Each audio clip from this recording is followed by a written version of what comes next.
আপনারা জানেন যে এসটিভি বাংলা এই মুহূর্তে দক্ষিণ দিনাজপুরের তপনে দাঁড়িয়ে আছে।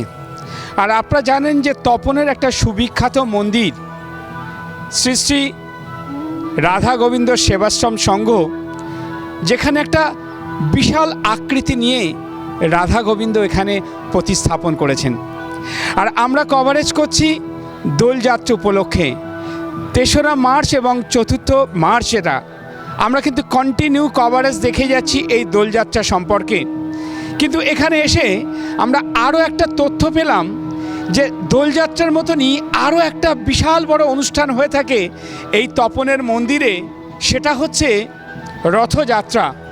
আর রথযাত্রা আপনারা পেছনেই দেখতে পাচ্ছেন যে কি পরিমাণে কত সুন্দরভাবে রথ দাঁড়িয়ে আছে। আর সেই জায়গায় দাঁড়িয়ে আমরা পেয়ে গেলাম এই মন্দিরের অধ্যক্ষ মহারাজকে।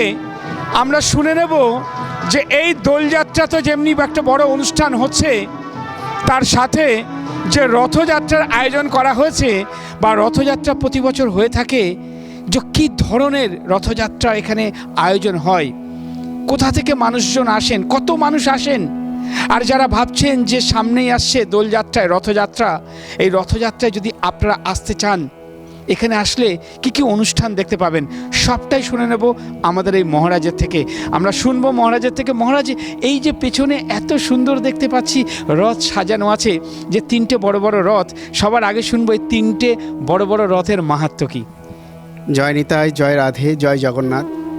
এই 3টে রথে একটাতে নন্দী ঘোষ, যেটাতে শ্রী জগন্নাথ মহাপ্রভু ওঠেন, একটাতে ওঠেন তালধ্বজ, তিনি বলরামদেব ওঠেন, আর দেবদলন দেবী সুভদ্রা দেবী ওঠেন।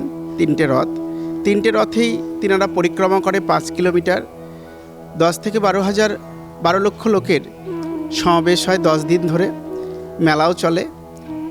অগণিত ভক্ত দুবেলা প্রচুর অন্নপ্রসাদ পান এবং বিভিন্ন বহুমুখী দান ধ্যান সেবাকর্ম চলে, মেডিকেল থেকে আরম্ভ করে বিভিন্ন রকম পরিষেবা চলে।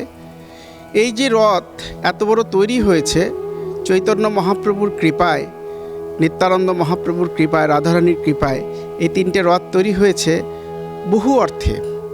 কিন্তু এই অর্থ কোথা থেকে তিনি আমায় কেমন করে কালেকশন ভিক্ষা করালেন আমি নিজেও বুঝতে পারি না।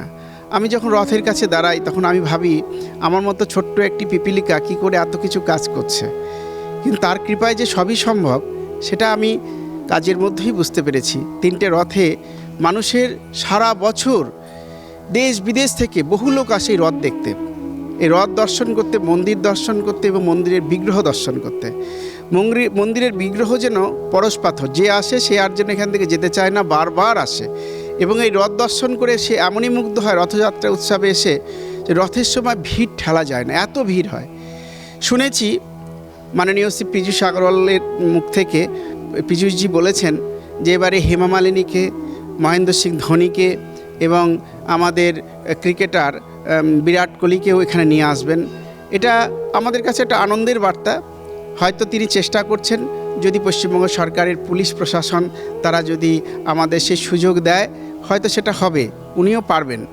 তো এখানে যে মিলন মেলা হয় রথযাত্রা উৎসবে, সেখানে কত লোকের কর্মসংস্থান হয়। একটা মন্দিরকে কেন্দ্র করে অনেকেই মন্দির নিয়ে অনেক মন্তব্য করে থাকে, কিন্তু একটা মন্দির, সে মন্দিরে যে কত মানুষের কর্মসংস্থান, সেই রথযাত্রায় যে কত মানুষের কর্মসংস্থান, কত মানুষ যে এখানে আসে, কত মানুষ যে সেখানে সেবা পায়, সেখানে কত মানুষ যে কর্মসংস্থান পায়, এটা একটা ধর্মীয় শিল্প বলা যায়।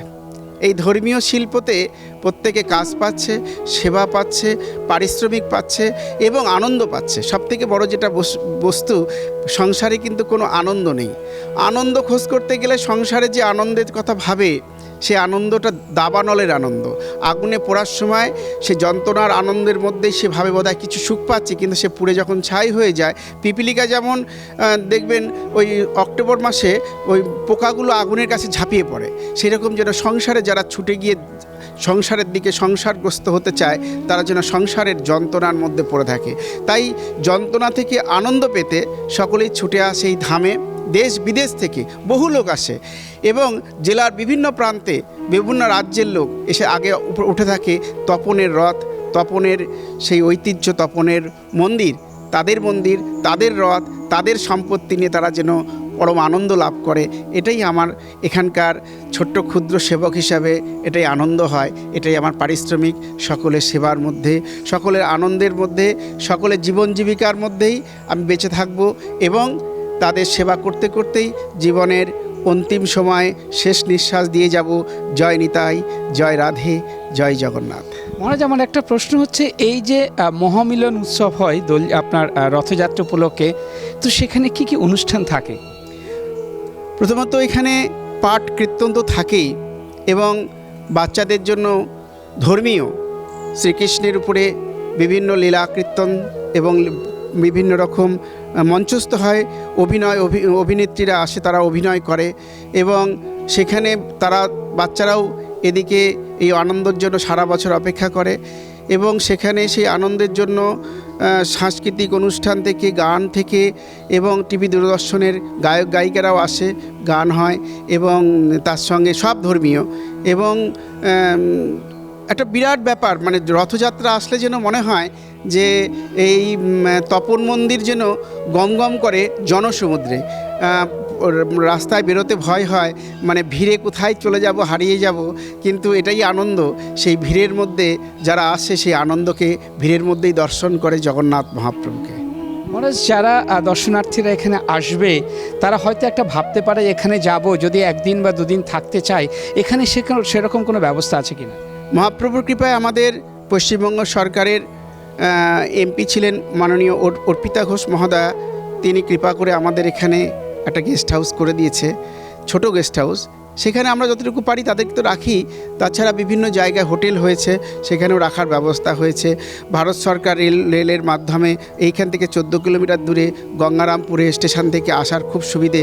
আপনারা নিজেরাও এসে দেখেছেন যে আসার সুবিধে যথেষ্ট সুন্দর। Kolkata station, Sealdah station, Howrah station থেকে ট্রেন আছে এবং বাস তো আছেই। এখন ভলভো বাস অনেক তৈরি হয়েছে ধর্মতলা থেকে। আপনারা আসবেন এবং আসার জন্য আমাদের STV চ্যানেল এই মাধ্যমকে কেন্দ্র করে আপনাদের মাধ্যমে যেন মানুষ প্রচার পাবে এবং আপনাদের মাধ্যমে মোবাইল নাম্বার পেয়ে তারা আসুক, তারা ভগবত দর্শন করুক, ঈশ্বর দর্শন করুক, জীবনের ত্রিতাপ জ্বালা থেকে মুক্ত হোক। জয় রাধে। মহারাজ, আরেকটা লাস্ট আমার প্রশ্ন, যে সবাই আপনি বললেন ঠিকই, আরেকটু পরিষ্কার করে যদি সবাই জানতে চায় যে যারা এই তপনের মন্দিরে আসবে, কি রথযাত্রা কি দোলযাত্রা বা যে কোনো সময়, তারা কিভাবে আসতে পারে, যদি পথ নির্দেশটা একটু বলে দেন। শিয়ালদা স্টেশন থেকে 10:30টায় শিয়ালদা বালুরঘাট ট্রেন আছে।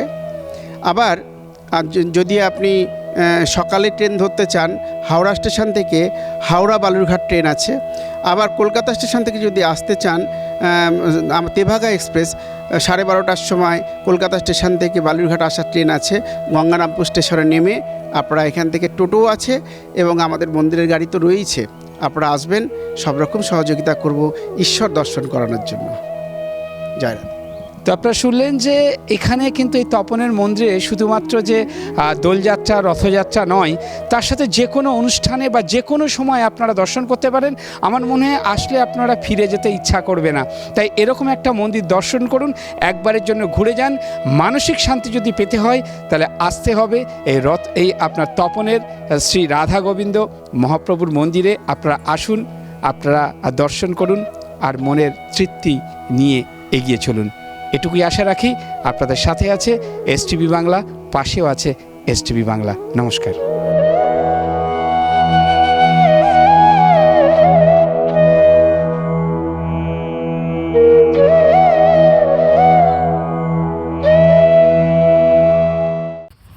নিবেদন করছে STV বাংলা, সঠিক কথা সহজে বলা।